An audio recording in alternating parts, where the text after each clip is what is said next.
Hi neighbors, welcome back to another video of Cooking with Neighbors. My name is Jerry Ellen and today I'm making pecan pie brownies using a box brownie mix according to the package instructions is the first part of it. So I'm going to do that. Today I'm not showing myself on camera only because I'm just starting to get over some kind of cold or what have you, and I'm doing this video in collaboration with my cousin Mel over at Cooking with Cousin Mel. And I promised her that we get this video done.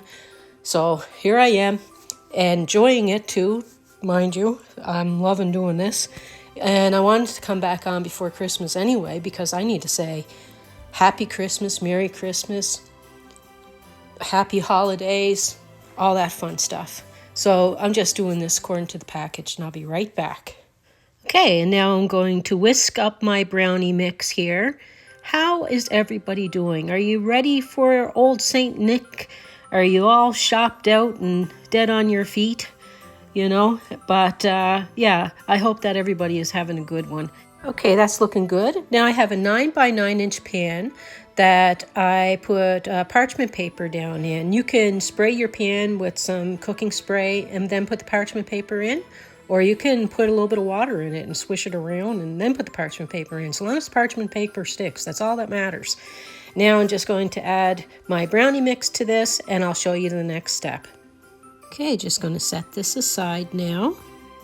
Okay, I have 3 large eggs that I'm going to put into my measuring cup here. You can put it in a small bowl, just that I don't feel like dirtying another dish.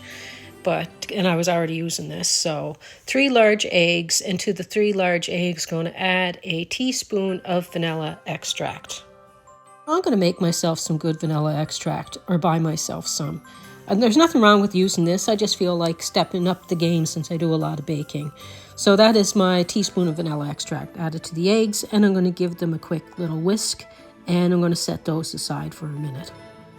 Okay, in a saucepan here, I'm going to add a stick of butter, so a half a cup or 8 tablespoons of butter.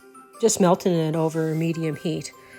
Pecans and walnuts and all that always remind me of the holidays. It's basically the time of year that my mom would buy like the nuts, like hazelnuts and all that kind of stuff for baking or putting out.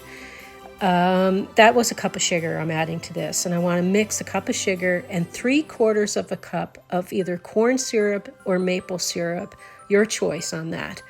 And I'm going to mix all that until I get it all blended.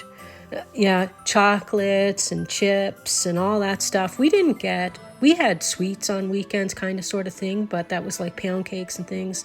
But the chocolates and the nuts and everything, that seemed to be what we had at holiday time, Christmas time. So it was a huge treat because we didn't have it all year round. And it just reminds me so much of growing up, and Mom always tried to make Christmas very special. So I hope that I do that for my family.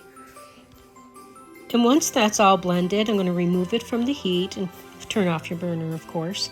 And you're going to let it slightly cool now before you add like your eggs and vanilla over there that's in the measuring cup. So I just added a cup of chopped pecans, and you can toast those up a little bit in the oven before you add them, just to enhance the flavor a bit. And now I'm slowly drizzling in my egg mixture here, because I don't want scrambled eggs, and so I'm continuously whisking what's in my pot as well as I'm drizzling it in. And I have this in high speed. I'm actually not going this fast, people. I can't whisk that fast. So I'm just going to get that added to the mix.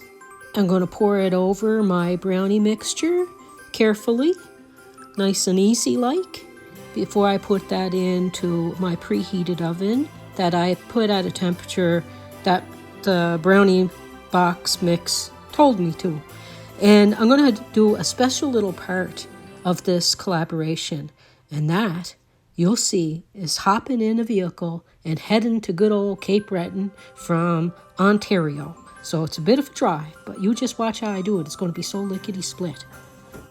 I found that I had to go an extra 5 minutes of bake time in my oven than what the box said. Only, I think, because of the amount of eggs and stuff that are in it, or because I had it on a little bit higher of a rack than I normally do. But look at them. Don't they look good? And my hands are clean, people. I don't touch nothing without washing my hands. Now I'm going to take these out, and don't go away. I'm going to take these to Cape Breton, and then I'm going to come back and give a tip and yeah, just kind of show you. I'm just cutting part of what seemed to be like sugared candy stuck to the side there so I can pull it up easier, but a tipperoonie. Let them cool, probably completely, because I just let them cool like 10-15 minutes, and I found that they cracked a little bit when I took them out. But anyway, I'm going to plate these up, and let's get going to Cousin Mel's.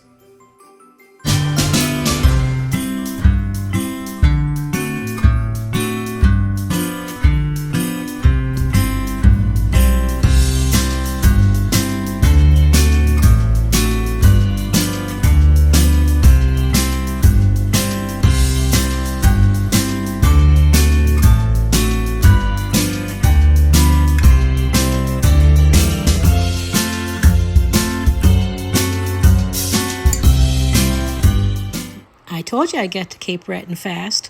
Now my tip is, don't take any wooden nickels. Just kidding.